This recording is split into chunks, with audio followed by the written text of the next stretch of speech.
Please find your table. Dinner service is about to begin.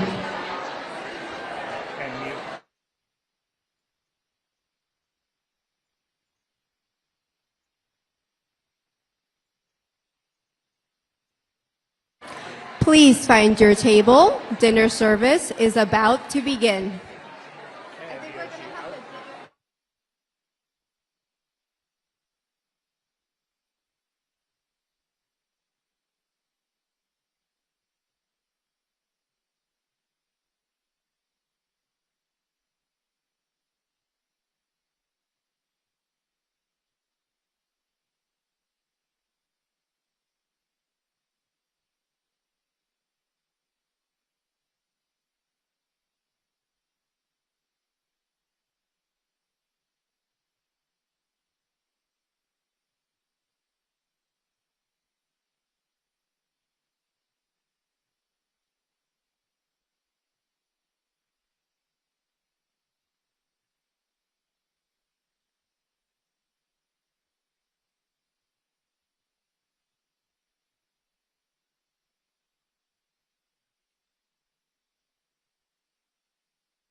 The 7:15 start time. 7:15 start time? Please take your seats. Dinner service. Please take your seat. Our program is about to begin. Okay. Go. Please take your seats. Our program is about to begin. Live stream.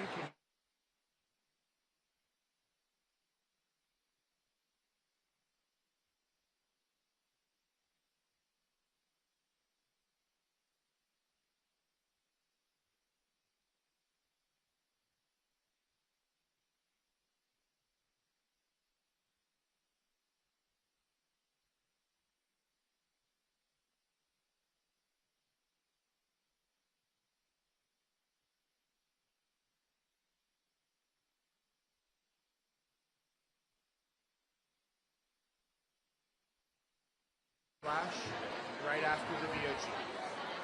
Please take your seats. Our program is about to begin.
Please welcome to the stage Host Committee Co-Chair Rashmi Yadav Maria.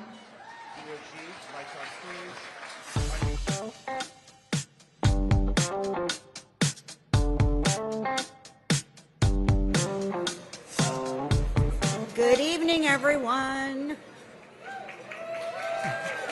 I'm Rashmi Yadav Maria, and I am thrilled to be the first to welcome you tonight. I'm a former National Board Chair, a current Advisory Board member, and along with Dale Schrodel, a proud co-chair of tonight's 20th anniversary gala. Tonight, we're honoring Emerge's past, championing our present, and sharing a bold, inspiring vision for the future. And we have an exciting lineup for you tonight. You'll hear a special message from Governor Katie Hobbs, and we'll also be joined by former Congresswoman Abigail Spanberger, who is on the ballot for Governor of Virginia this year. You'll hear from this year's Cecile Richards Impact Award recipient, Michigan State Senator Mallory McMorrow, who is launching her campaign for the U.S. Senate in 2026. And we're proud to honor this year's Kamala Harris Trailblazer Award recipient, New Mexico State Senator Cindy Nava. We'll also spotlight two inspiring Emerge women running in special congressional elections this year, former Houston City Council member Amanda Edwards and Arizona's very own Deja Fox. And of course, we are going to hear from the original Emerge woman, Vice President Kamala Harris. Thank you so much for being here and for supporting Emerge. As many of you know, Emerge provides the training and powerful network that gives our alums the edge they need to win. So I would be remiss in my role as co-chair if I didn't mention that every single dollar we raise tonight will help Emerge train even more women at this critical moment in our history. So I hope you'll feel inspired. Listen to the lineup that we have. You're inspired already, right? We hope you'll feel inspired to give as generously as you can. So now it's my great honor to introduce our first amazing Emerge alum, Deb Holland, with a special recorded message. She wishes that she could have been here tonight, and she didn't want to miss the celebration, so she's done this amazing video for us. So here is Emerge alum, former Secretary of the Interior, and current New Mexico gubernatorial candidate, Deb Holland.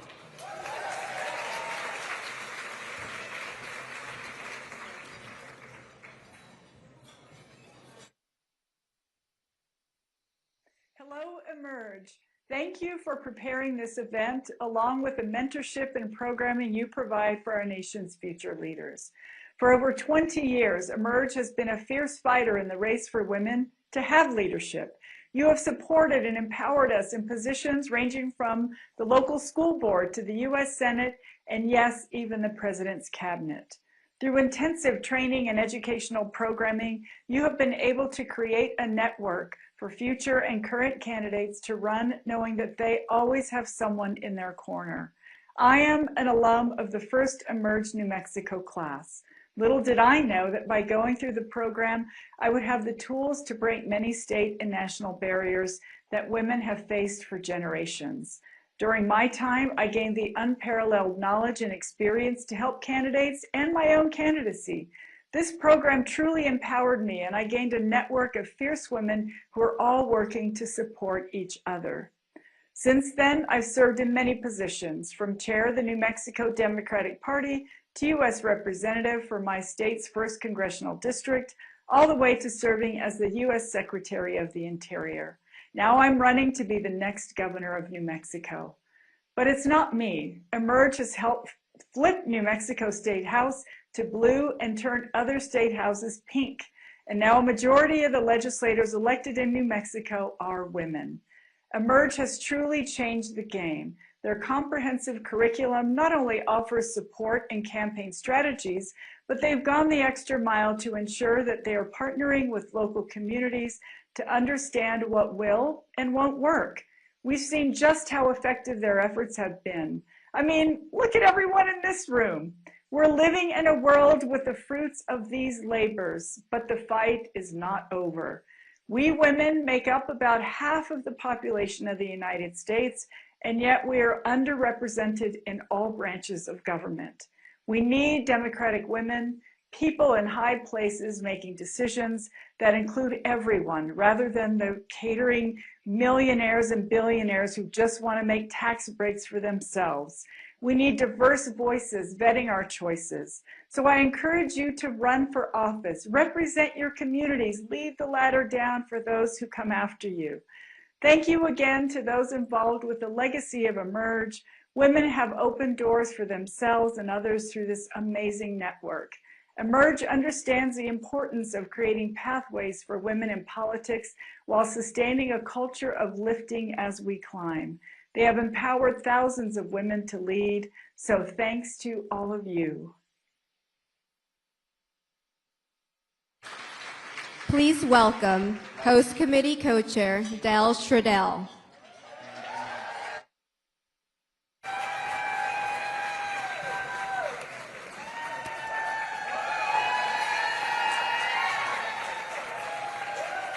Don't you just love Deb Haaland? Just amazing. And it's so exciting that she's going to be the very first Native American woman that we've elected. So again, hello everyone and welcome again. I'm Dale Schrodel. I'm a member of the Emerge Action Fund Board and also a member of Emerge's Advisory Board. And I want to just welcome you again and thank you so much for joining us tonight and for supporting Emerge and being here with us to celebrate Emerge's 20th anniversary. It's such a momentous time. And it's really wonderful to gather with everyone. We all so desperately need this right now. And, you know, tonight is just an amazing time to come together and to find inspiration and hope. And I know that we're going to all find that together here tonight. And as co-chair of this exciting event, along with Rashmi, we want to extend our deep appreciation to the host committee. Thank you all for, I can't ask everybody to stand, and honestly I can't even see, but thank you all for everything you did, because without you this event would never be possible, and what you did was phenomenal. So many of us have been celebrating Emerge together for 20 years. And all of the long-timers who are here, and there are many of them, you know how this all began. It all started here in San Francisco in the early 2000s when a powerhouse founder and some incredible co-founders had a vision. Emerge's recruitment, training program, and network of support needed to go nationwide. We cannot celebrate 20 years without acknowledging and thanking these amazing women. With us tonight, we've got Emerge founder Andrea Dustillo and 6 of the co-founders, including Dorica Keene, Maureen Murtad, Nadine North, Tammy Pastor, Gretchen Schoenstein, and Maria Stark. So please all stand and allow us to express our deep gratitude.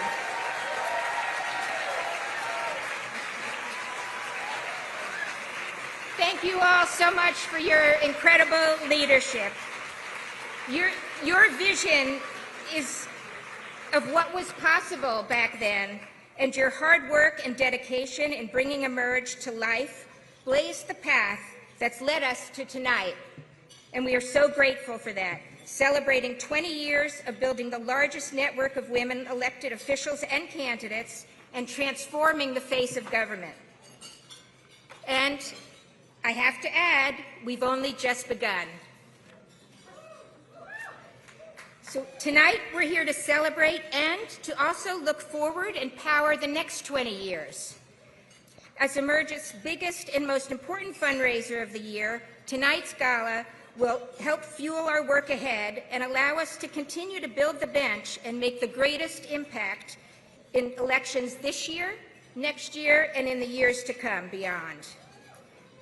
Please keep in mind when Teresa Farrell, who is our inspiring auctioneer, when she takes the stage a little bit later, I'm hoping that everybody here will engage in a little bit of friendly competition tonight to make this Emerge's most successful event ever.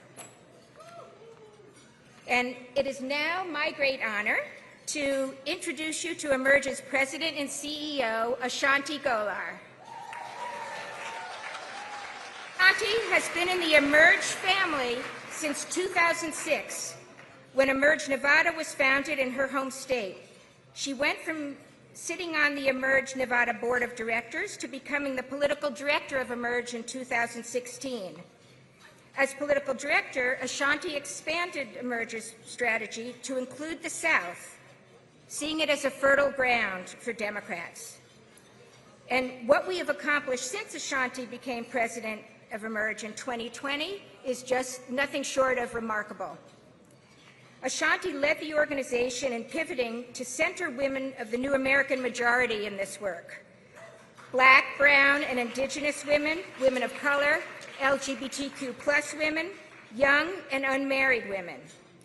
A political force for winning elections and for ensuring equal representation in government.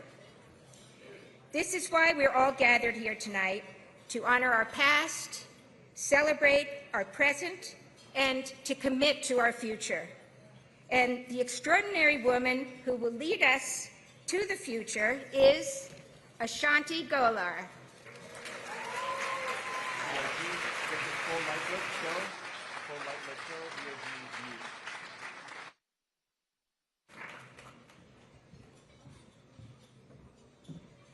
Good evening, everyone. Thank you. Thank you, Dale, so much for that kind introduction and all of your work. Thank you, Maria, for also co-chairing this event. She was my very first bar chair, Rashmi was, so I appreciate her, everything that she does. And to the amazing host committee, I thank you all for everything that you have done to allow us to be here. So good evening, everyone. I'm Ashanti Golar. I am the president and CEO of Emerge. We have a very big night. Tonight, we are celebrating our 20th anniversary. Thank you all for being in this room, and thank you to everyone who is also joining us from home. We have a live stream happening, and we have a global audience that is watching us tonight. We appreciate you live streaming and everyone's commitment to Emerge.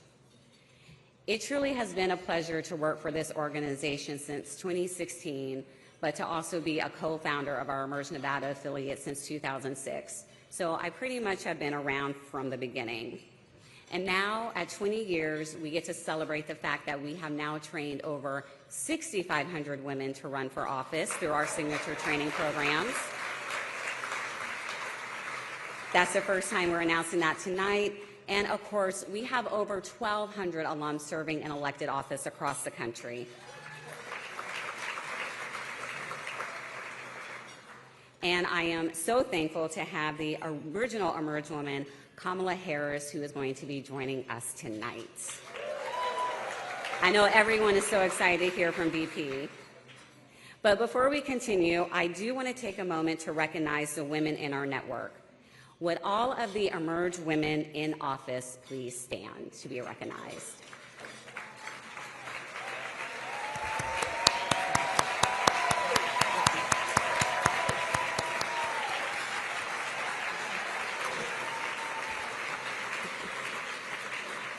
And of course, with them standing, I would like to recognize that we have our highest ranking California alum in the room. Lieutenant Governor Eleni Kounalakis is here with us tonight.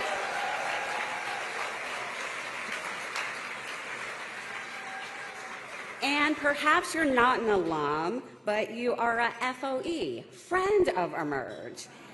And I am looking at former Congresswoman Katie Porter, and of course,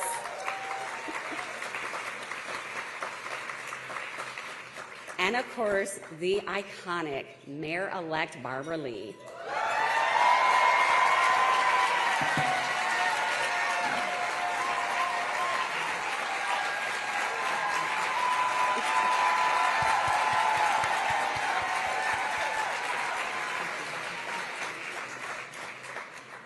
And I really appreciate him being here tonight. Our new DNC chairman, Ken Martin, is joining us.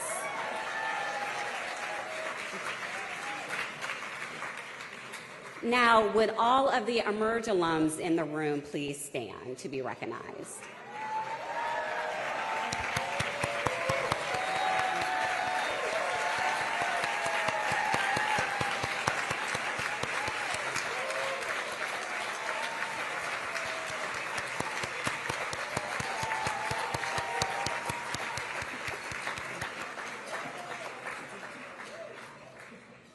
To our national board leadership, you have allowed us to usher in a new era of Emerge where we center women of the new American majority, and I am thankful for your support every day. With the Emerge National Board members, please stand to be recognized.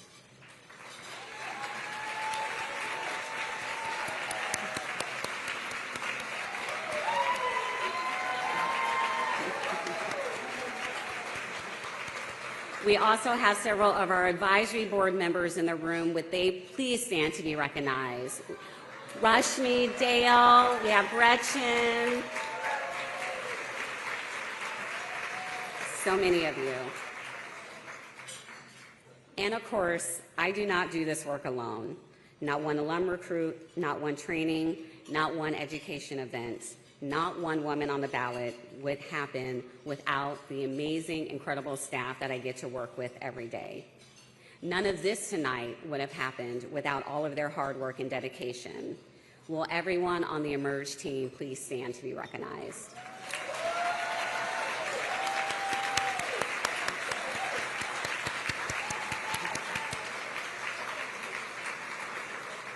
And with that, I would like to take a moment to recognize our longest-serving Emerge employee, our Chief Operating Officer, who is celebrating 15 years at Emerge, Alicia Woodward Burleson.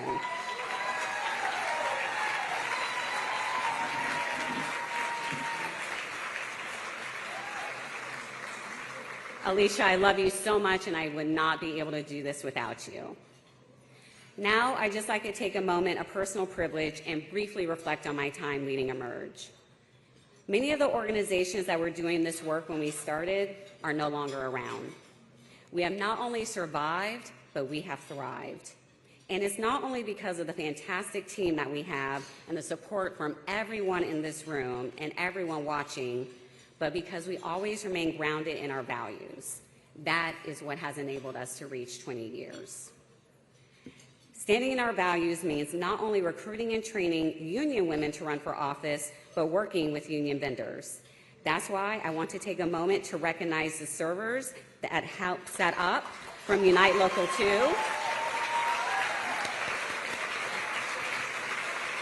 And the AV and stage from Stagehands Local 16. Let's give them all a big round of applause.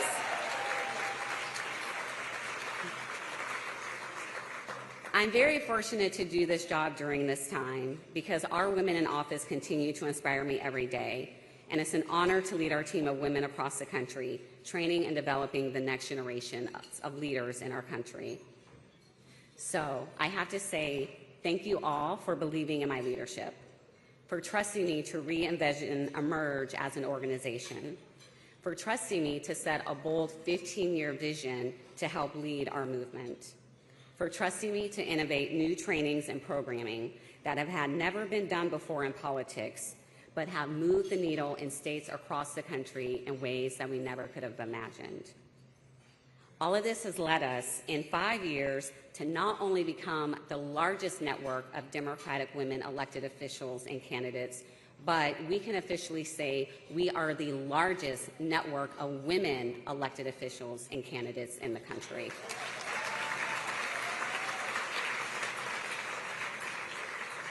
Now, I am excited to introduce our first conversation of the night. You're going to hear from some of our great Emerge women.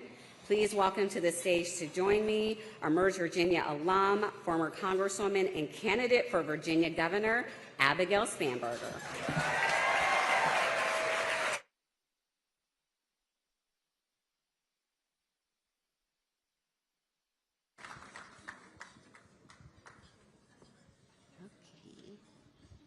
Hello. Hello. So excited to have you here. So the first time you were at an Emerge event out here in San Francisco, it was after you had won your first race for Congress, which is extremely exciting. So I know a lot of us know you, but please give your formal introduction and tell everyone why you're such a badass. Well, and I think for that event, Deb Holland and Lauren Underwood and Kim Schreier. We had Lucy McBath, Deb Holland. You're part of the original Emerge caucus in Congress, which was 5 back in 2018. and now is 13 in 2025? Well, so I first found out about Emerge because of my mother. So my mother did one of the first Emerge classes in Virginia, the consummate advocate. My mother was focused on a wide array of issues and priorities and did Emerge, ultimately ran for school board in Virginia. Did not win, but set a good example. And so it was fun for a time to see my yard signs with my mom's name on it. And at the time, I was a CIA officer. I was undercover in that role. Never occurred to me that I would someday potentially run for office. But after I left CIA, we moved back home to Virginia, and I had begun doing advocacy with Moms Demand Action. And my mother kept saying, "You should do Emerge, you should do Emerge." And everywhere I went, "This is my Emerge sister, this is my Emerge sister." And so in the fall of 2016, I thought I would potentially apply for Emerge. And what I think is so spectacular about Emerge is it's, based in your state. So Emerge Virginia is a network of women in Virginia. And so I started the application, and then I thought, no, I'm busy, and my kids are little, and I don't think so. And I started it, and then I stopped. And then the election happened, and there was this email that went out. I don't know if it was just to all of us who had started applications and not finished, and said, "We've extended the deadline." And I think I rage applied. And I was accepted into the class, and even at that time, my whole thought process was, this will help me, as somebody who'd previously been under the Hatch Act and wasn't necessarily super comfortable in the political space, thought this will help me with the advocacy that I believe in. And applied to the program, was accepted, started, and what I found so amazing was to be in a room of other women who believed in the value of electing good people, strong people, in our case in Virginia. And so there were some people in that class who never had any intention of running for office. Some of those people who really never had any intention, who by the end of the class were running for Congress.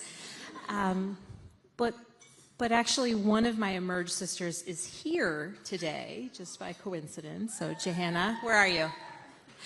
And so it's been an extraordinary journey, and certainly I think among the valuable things that you learn in Emerge, to sit in a room of other people and to say out loud, "I think I might want to run for office," is the most kind of impactful, empowering thing that you can experience. And there's not a world in which I think I would have run for office had it not been for that experience. So obviously the bottom line is my mother is always right.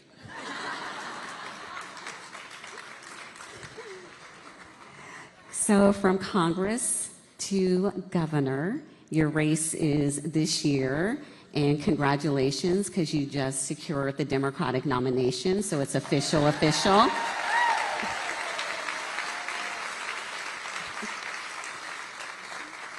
And as a Virginia resident, I love that, because I get to vote for you, and I just know how much we need you in that role, because I see the destruction that is happening every day in Virginia with the current Republican governor. I know how horrible it would be if any of the Republican candidates were to ascend into that role. So just tell everyone a little bit more about your race and what is at stake, because so much has been accomplished in Virginia due to your leadership in Congress, our Emerge alums serving up and down the ballot, and we need to definitely get the state back on track. So in 2025, the only statewide races are Virginia and New Jersey. And in Virginia, we currently have 3 statewide electeds. In Virginia, we're each elected independently, and we have a Republican governor, lieutenant governor, and attorney general. We do have a small majority, 51 out of 100 seats in the House of Delegates, and all 100 seats are on the ballot this year. And we have amazing candidates running up and down the ballot in the Commonwealth this year. And so what's at stake is frankly everything, right? When I first started running for governor, my focus was on affordability, endeavoring to lower costs, contending with the housing and the healthcare affordability crisis, endeavoring to put Virginia on the path towards having the best public education system in the country, and recognizing the continuous attack on our rights, certainly across the country, but the need to protect them in the Commonwealth. Now you add all of those individual issue areas to the reality that Virginia is home to more than 320,000 federal employees. Our very economy is under attack, and we need a governor who's going to stand up for Virginians, their livelihood, the service that they render to our country.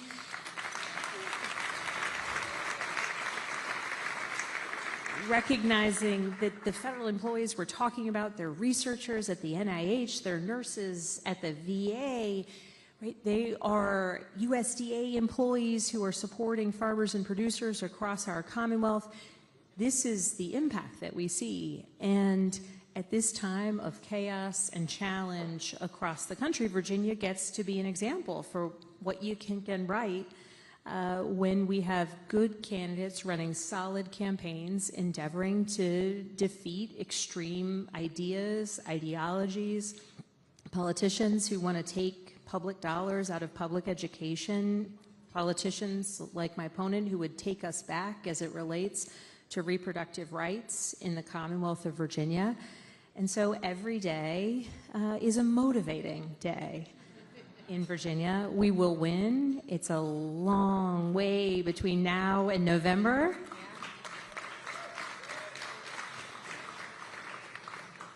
But we're clear-eyed about the challenge before us, and I know that we can and we will flip the governorship, the lieutenant governorship, the attorney general.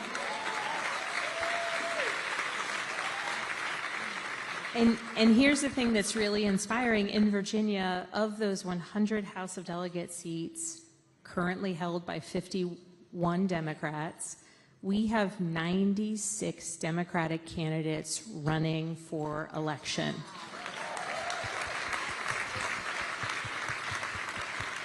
In the bluest of the blue, in the reddest of the red, and everywhere in between, we have people who are standing up, who want to represent their communities, who recognize that this year is the year that across the Commonwealth of Virginia, it's the year to stand up for the policies and the people of our Commonwealth. And I know that we will do right, certainly by Virginians, but we will make an extraordinary example that I hope other states will follow in 2026.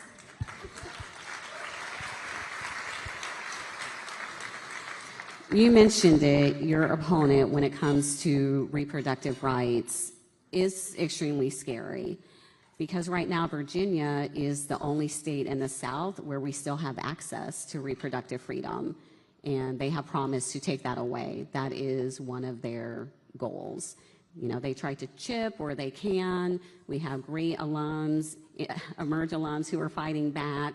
But just tell us a little bit more about that, because it is going to be extremely scary when you look at a map and you look at the South, and millions of women will not have the ability to control their own body. Virginia is the only state in the South that, since the Dobbs decision, hasn't further restricted abortion access. And and the clapping goes to the state Senate, who, with a majority of 21 out of 40, blocked a bill that, before we got the majority back in the House of Delegates, blocked a bill that would have restricted abortion access in Virginia that we know the governor would have signed, that my opponent was in favor of. That 21 out of 40 number is the reason that we were able to hold that back in Virginia. We're now in the process of putting forth a constitutional amendment. In Virginia, it's a multi-year process. We're in the first year out of 3 in order to get a constitutional amendment enshrining access to reproductive health care. But notably, The General Assembly took up a bill that would just make clear through legislation that access to contraception is guaranteed in Virginia.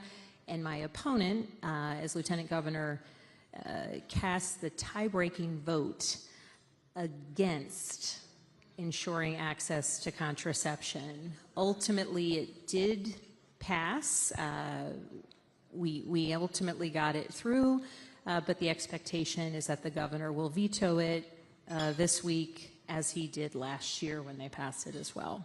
So it's serious. The rights, certainly, of reproductive freedoms in Virginia. We've also, under our last Democratic governor, made it more straightforward to cast a ballot. We have 45 days of early voting, which is essential to people being able to access the ballot, cast their vote, make their voices heard. And we know that the basic rights in the Commonwealth of Virginia are under threat if we see the election go the wrong way, which is not what will happen. All right. We are so lucky to have you stepping up to run for governor. We have another Emerge alum, Shannon Taylor, stepping up to run for AG in Virginia. We have a great partnership with the Democratic Attorneys General Association. So I do want to close us out by just having you quickly say why we still need women running during this time. Because one of the things that is really, really making me angry, y'all, is we actually have some women elected officials that have made comments that women shouldn't run, that they may not get elected. Y'all, it's not me, so, but it's unfortunately real. So at Emerge, we're always here to do this work. We're committed to this work. What would you say to those women who are thinking about running for office? Do it. Run. And the sort of most consequential piece of it is being able to utter those words, I think I want to run for office. I'm going to run for office. I am running for office. And, you know, I'm running for governor. I love my wonderful Commonwealth. So I'll center my answer on Virginia. The women who are running to flip seats in the House of Delegates, and so many of the candidates who have been elected in recent years, and frankly some of the steadiest voices in our General Assembly, are women, powerful women who bring their experiences to the legislature every day. And in 2025, I'll just name a couple. Kimberly Pope Adams is a woman who ran for the House of Delegates and lost by, I believe it was 53 votes in 2023. She's an unbelievable candidate. She's a single mom. She is an auditor and gives this incredible speech that makes me feel like, oh my gosh, we need auditors in the General Assembly. Lily Franklin, who is running in Southwest Virginia, who, when she ran in 2023, frankly speaking, lots of people said she's too young, it's a red area, no way will she win. And I went and campaigned with her a ton, and I was telling everyone this woman can win because she brought energy, urgency, and passion to the community that she was of and the community she wanted to serve. And in the end, she came up 183 votes short. This year, she will win. And when she does, she will be bringing the voices of some students at Virginia Tech, which she'll represent a portion of them, but importantly, farmers and producers in our agricultural communities in a portion of Southwest Virginia. She'll bring those voices to Richmond. And Leslie Mehta, who, my last example, though I could go on because there's so many incredible women, she ran for Congress last year in the 1st District. Came up short, but man, oh man, when she was considering running again, people said, well, you ran for Congress. Why wouldn't you run for Congress again in 2026? And she came to me and she said, I just want to serve. I want to be able to bring voices to government. She's an attorney. She was an ACLU attorney. She's brilliant. I first met her. She has, her late daughter had a genetic disorder, and she's done a tremendous amount of advocacy for rare disease research. She's brilliant. And people said, well, why would you want to run for House of Delegates? It's much smaller. It's a smaller race. And I said, it's perfect. Because when you bring that like congressional race energy to your geographically far more compact House of Delegates district, your opponent's not going to have any idea what hit him. It's going to be awesome. And these women, they're going to win. And frankly, when kids, and not just little girls, when kids come to Richmond and they look at our General Assembly already, on the Democratic side of the aisle, they see who they can be. They see it. And so anyone thinking about running, just do it. And frankly, recognize that when you win, it's actually the fact that you may not fit the usual mold that will be your strength in governing. Thank you so much for everything that you do. Thank you for being here. And I can't wait to call you my governor. Thank you. Thank you.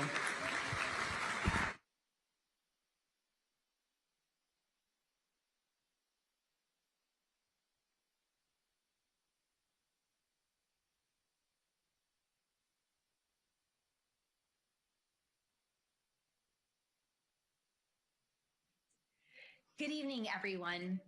I'm Arizona Governor and Emerge alum Katie Hobbs, and I'm excited to celebrate Emerge turning 20 with all of you. Since its founding, Emerge has been on the front lines of transforming our elected offices by creating a network of sisterhood for Democratic women and inspiring the next generation of leaders.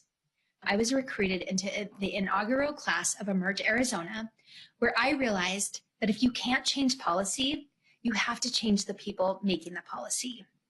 I started volunteering for local campaigns. I became active in my local Democratic Party, and I knocked on hundreds of doors in my community. That experience with Emerge gave me the confidence and tools to launch my own campaign for the Arizona State Legislature. In 2010, I ran for the State House, and I won. Since then, I haven't lost an election, and I haven't stopped fighting for Arizonans, as Minority Leader in the State Senate, as Secretary of State, and now as Governor.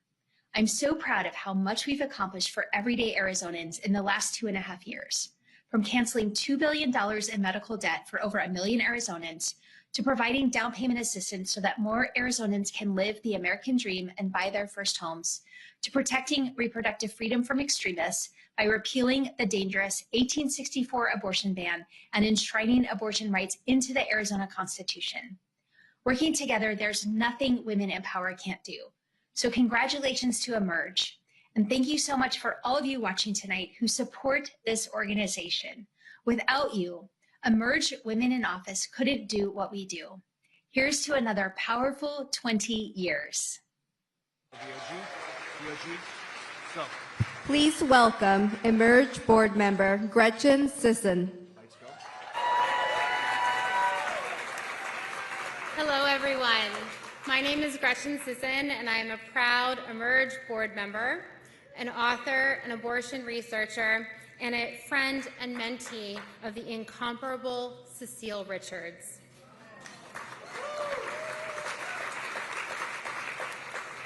It might seem impressive to have had Cecile as a mentor, but I promise it wasn't, only because Cecile was a mentor to everyone in our field, and she took that role incredibly seriously. She always showed up for the next generation of leaders and thinkers in the abortion access and reproductive justice movements. She showed up with advice, with her network, and with a shared purpose and moral clarity around the work that needed to be done.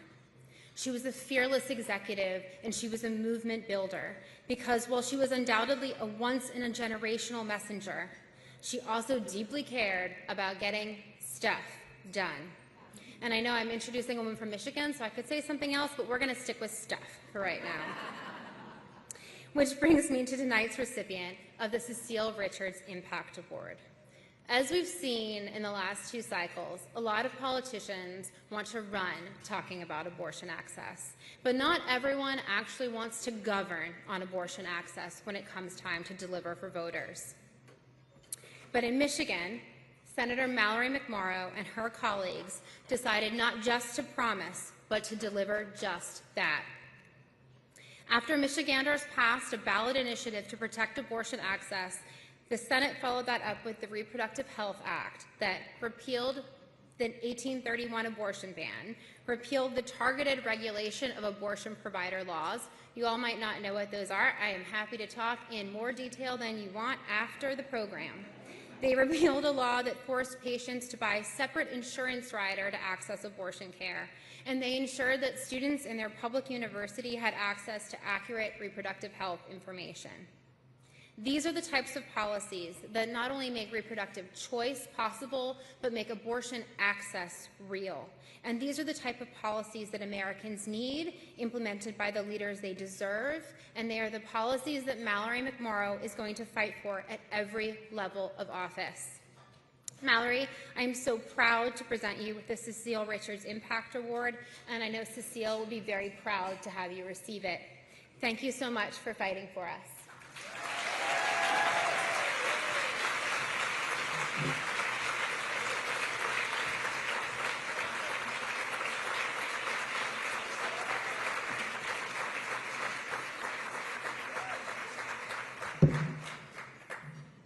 Good evening. I'm so proud to be here tonight, and I want to tell you a little story. A video went viral the day after the 2016 election.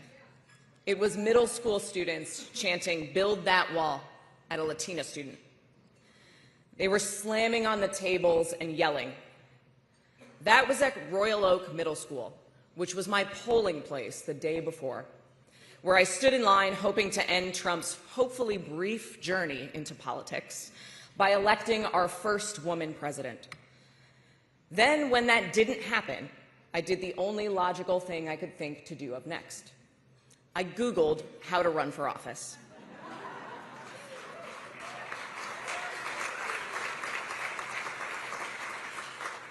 I applied to Emerge Michigan thinking surely I'm going to be rejected. I had no political experience. I had never worked on a campaign. But it's a funny thing.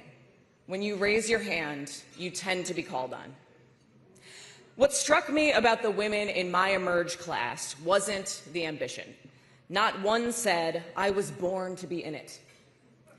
We were there because we, quite reluctantly, saw running as the only solution to problems that nobody seemed to be fixing.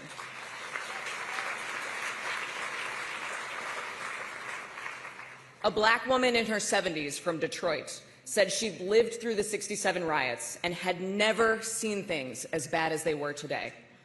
A child care center director watched as women were demoralized and resources were cut. A scientist was horrified by the anti-science, anti-fact rhetoric coming from politicians like Donald Trump. And as for me, I wanted to believe in an American dream where decency matters, where everyone feels seen and heard, where our creativity and hard work mean that we are limitless. An American dream in stark contrast to the American nightmare unfolding that celebrated lifting some up by tearing others down. In 2018, I took on a Republican incumbent whose father had served in Congress for 16 years and who had won his last election by 16 points. With an all-woman team, we beat him by 4 points.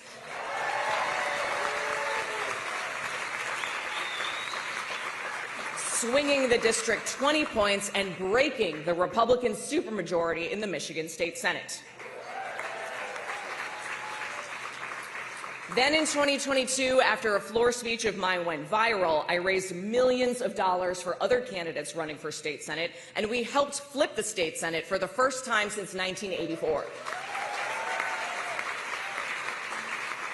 And when we took that power, we weren't afraid to use it. We got to work, repealing Michigan's 1931.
To do, and is what we've been doing for 20 years.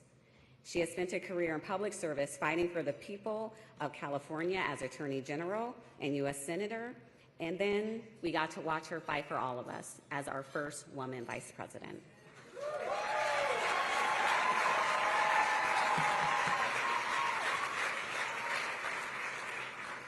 I think we all know who I'm talking about. She is the original Emerge woman, the one and only, our 49th Vice President of the United States, Kamala Harris.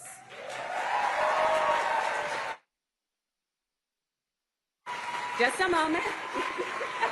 I'm glad y'all are excited a little bit more. So we do have something in the network right now. You know what, Madam VP, they don't want to hear from me. They want you. Come on out.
To be home, and thank you all. Thank you. Oh, in 20 years, Andrea, my goodness. I mean, your babies are grown. Good evening, everyone. Thank you for supporting Emerge. Thank you for supporting Emerge. It is so wonderful to be home and to be back with all the leaders who are here, and to celebrate this extraordinary organization, which is an organization of so many exceptional leaders, those who found the courage to run for office, and those who support them. Emerge, I will say something you know. Throughout my entire career in life, I have always believed in the ideals of our nation. The ideals reflected in the Declaration of Independence, that all are created equal and endowed by our Creator with certain inalienable rights. Ideals advanced and affirmed by the service and sacrifice of generations of patriots. The ideals that ground the Constitution of the United States, that here in our country, power ultimately lies not with the wealthy or well-connected, but with all of us, with we the people.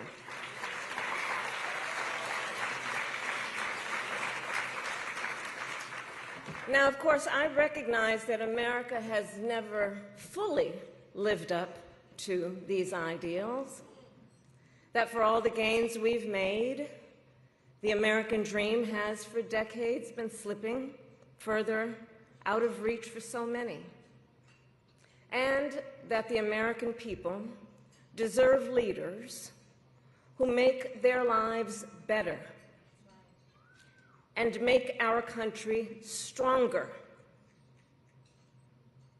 But sadly, we have seen quite the opposite over these past few months. Now, I know tonight's event happens to coincide with the 100 days after the inauguration, and I'll leave it to others to give a full accounting of what has happened so far. But I will say this. Instead of an administration working to advance America's highest ideals, we are witnessing the wholesale abandonment of those ideals.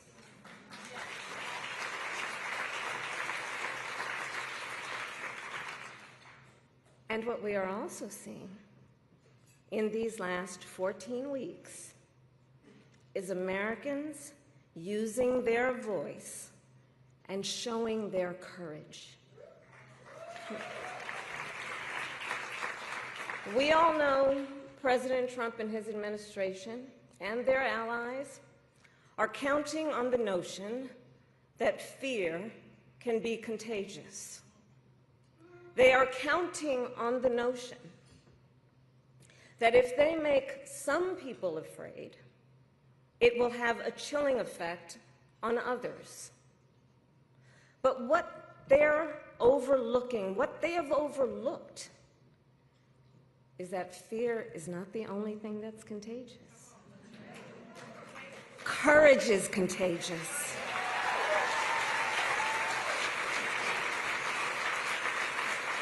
The courage of Americans who are banding together in the face of the greatest man-made economic crisis in modern presidential history. Americans across the political spectrum who are declaring that the president's reckless tariffs hurt workers and families by raising the cost of everyday essentials, devastate the retirement accounts that people spent a lifetime paying into, and paralyze American businesses, large and small, forcing them to lay off people, to stop hiring or pause investment decisions. The courage of Americans we are seeing who are rallying at Social Security offices to protect their hard-earned benefits. Of Americans who are speaking out to say, it is not okay to violate court orders. Not okay. Saying it is not okay to detain and disappear American citizens or anyone without due process.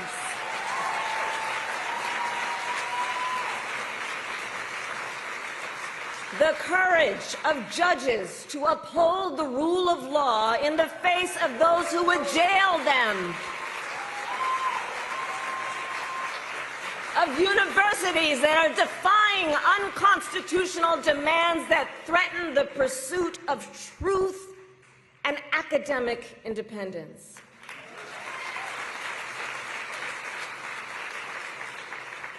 And I will tell you, the courage of all these Americans inspires me. And I have been inspired by the movements like the one in Wisconsin that put Susan Crawford on the Supreme Court,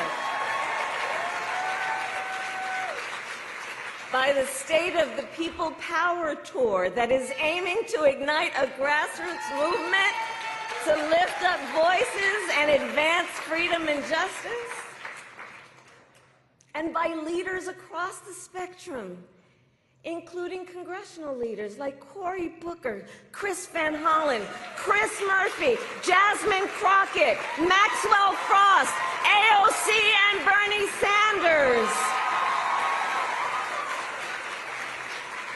All who, in different ways, have been speaking with moral clarity about this moment.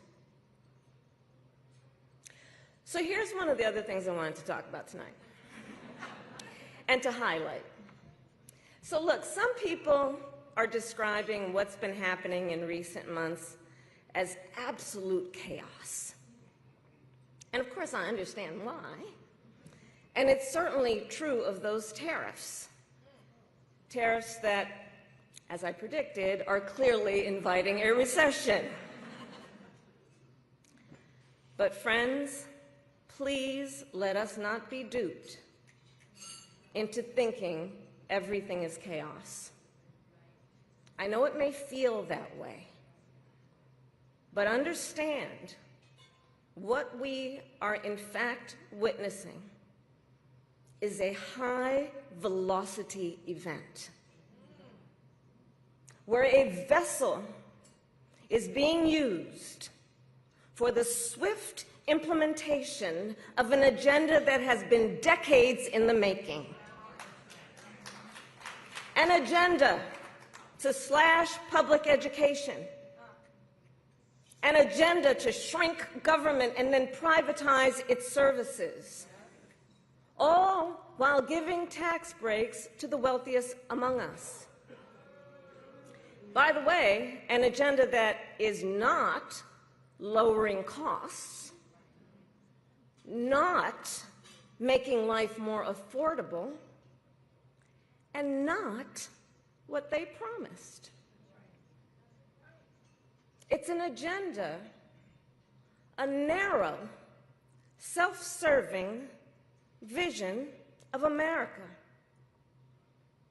where they punish truth tellers, favor loyalists, cash in on their power, and leave everyone to fend for themselves, all while abandoning allies and retreating from the world.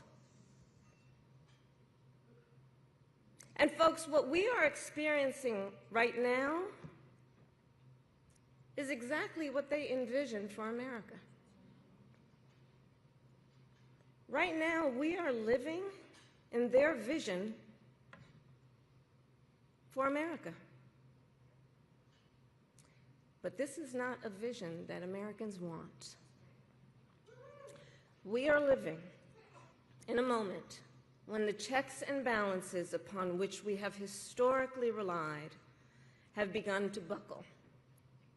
And we here know that when the checks and balances ultimately collapse, if Congress fails to do its part, or if the courts fail to do their part, or if both do their part, but the president defies them anyway, well, friends, that is called a constitutional crisis.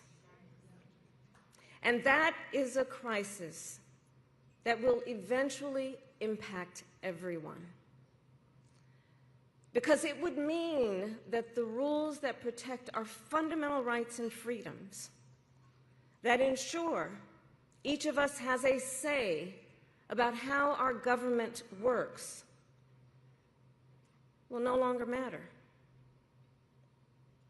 And if that happens, the one check, the one balance, the one power that must not fail is the voice of the people.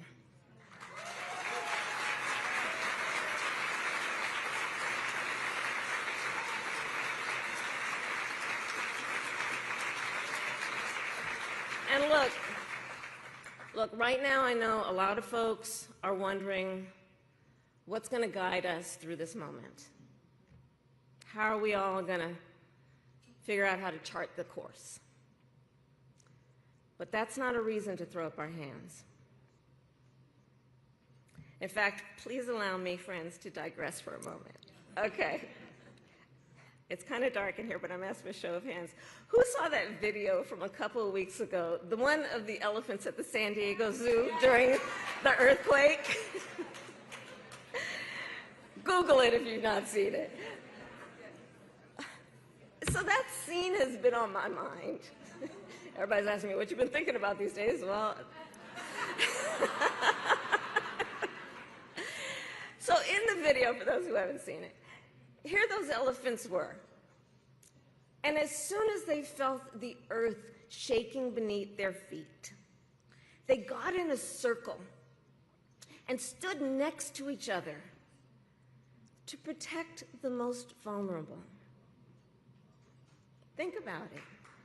What a powerful metaphor. Because we know those who try to incite fear are most effective when they divide and conquer, when they separate the herd, when they try to make everyone think they are alone. But in the face of crisis, the lesson is don't scatter. The instinct has to be to immediately find and connect with each other, and to know that the circle will be strong.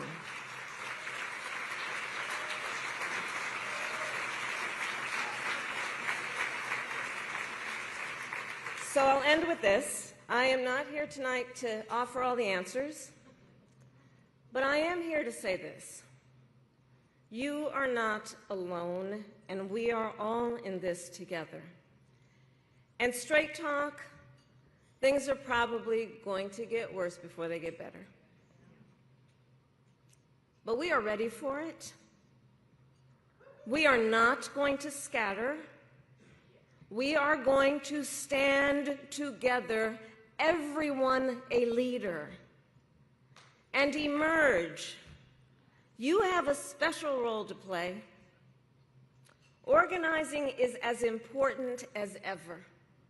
Mobilizing is as important as ever. Running for office is as important as ever. So please, everyone here, please keep doing what you are doing. And to everyone, let's lock it in. Lock it in.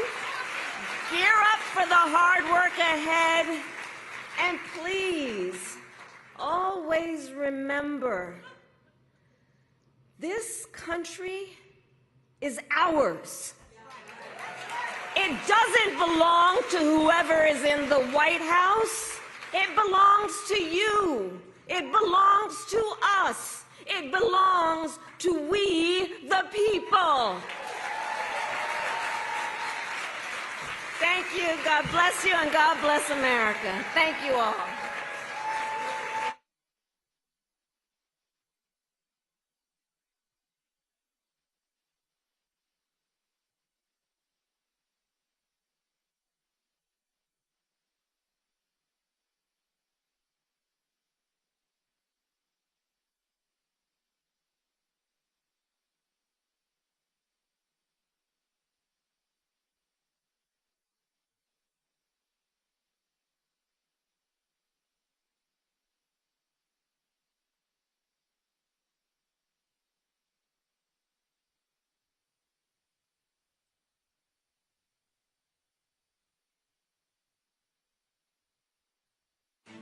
In 2016, women woke up to the fact that it was going to take more than voting to elect the first woman president and have women leaders at all levels of government. And Emerge was ready. After the election, our organization saw incredible growth. Women came to us from every walk of life and every state in the country wanting to learn how to run for office. Our organization rose to the occasion.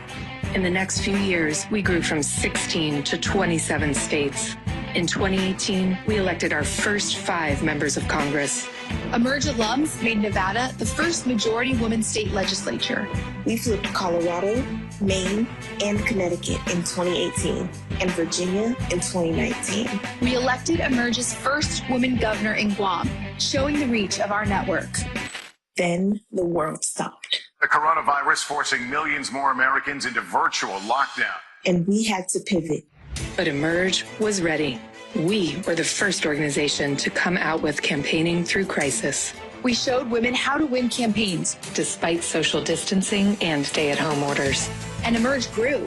From 2020 to 2024, Emerge grew our network by thousands of women. We tripled the number of alums in office. Our congressional caucus grew even more. Emerge women made even more state legislative chambers majority woman. We elected our second woman governor. We launched innovative new trainings, including our award-winning program for women who want to run for judge, Gavel In, and Seated Together, our program for Black women elected officials who want to run for higher office.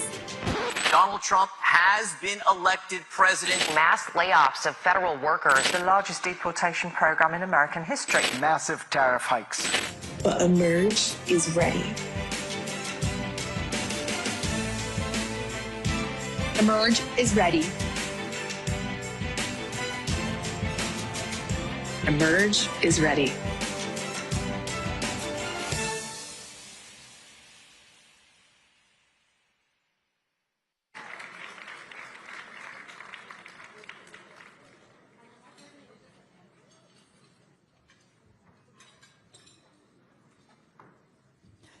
Good evening, everyone. I'm Teresa Farrell, and I'm your fundraising host tonight.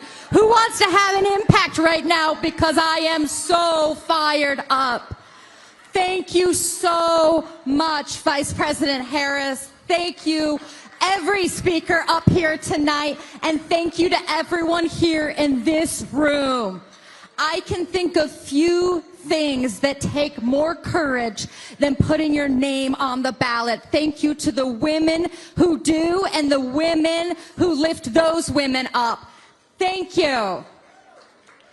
All right, so who agrees if this country's gonna be saved, it's gonna be saved by women? Who's with me?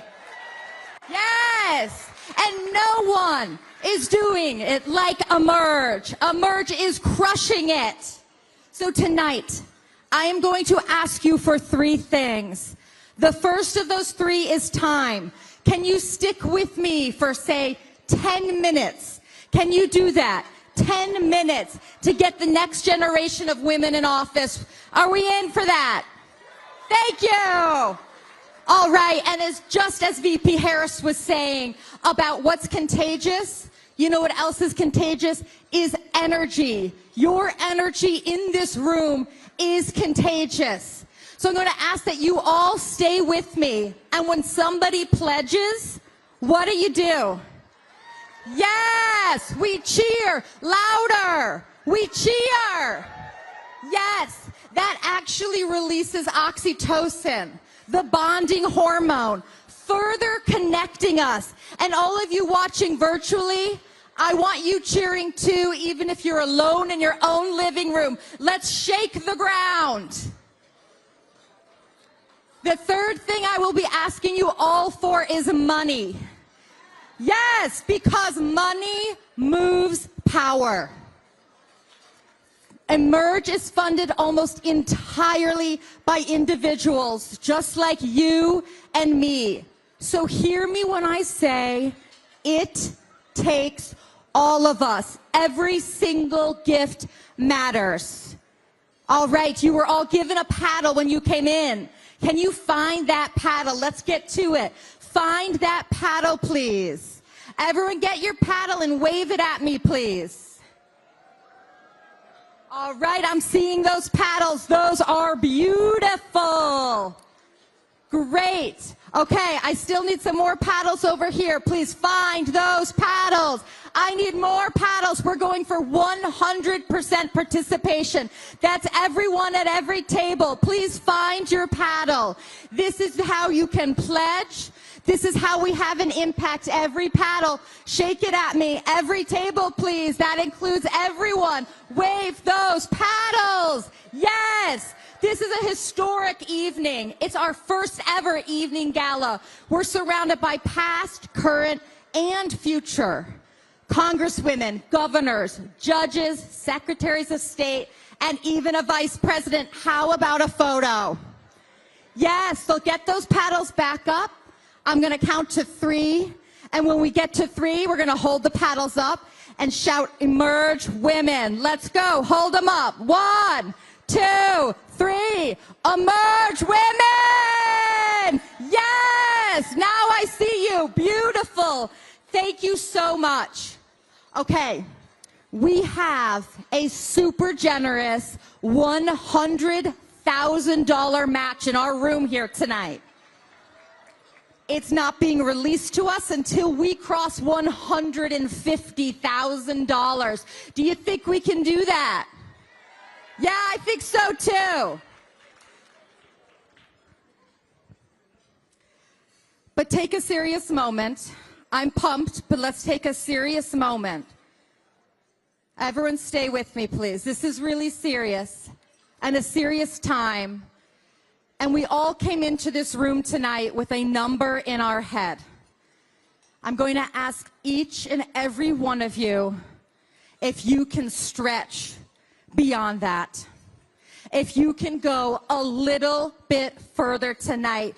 And yes, that stretch might hurt a little, but come November, it will feel so, so good. And if we all do that, we can change the face of this country.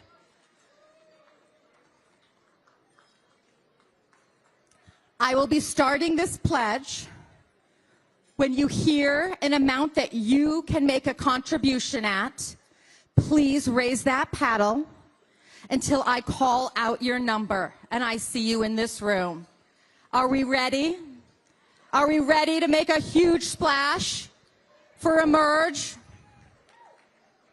I will be starting at $25,000, but before I do, I want to see if there is a hero in this room tonight who could make a pledge tonight beyond $25,000. Is there anyone here who can raise their paddle beyond the $25,000 mark? Is there anyone here who can put that paddle up high for me? Do I see a paddle? I see a paddle! Hold that paddle high, please. Hold that paddle high. Will you please hold that paddle so I can say your number? Thank you, 456. Thank you, 456. What amount are you able to do, 456? I'm coming back there. This is a pledge beyond $25,000. What are you able to pledge tonight? We're making this happen. What number are you able to do? Listen, we're at Blue. We're here to make this possible. Great. Okay. Fantastic. Thank you. Let's keep going. Let's keep going. I'm now at my $25,000 level. Who here tonight can raise their paddle for $25,000? Thank you. 219. Thank you so much. 219. Thank you. That's $25,000. It costs about $50,000 for a boot camp. We're halfway to a boot camp. Anyone else? $25,000. Thank you so much. Let's go to $20,000 in honor of our 20th anniversary. Who here tonight? I see a $20,000. 172. Thank you. 172. Anyone else tonight? $20,000. Is there anyone else here tonight who would like to raise that paddle at $20,000? Thank you guys so much. I'm moving to my next level of $10,000. This reaches 200 more women from the new American majority, Black, Brown, Indigenous, LGBTQ+, and young women whose voices have been left out for far too long. Who's with me on that? And who can raise a 10,000 paddle? Beautiful! I'm seeing paddles.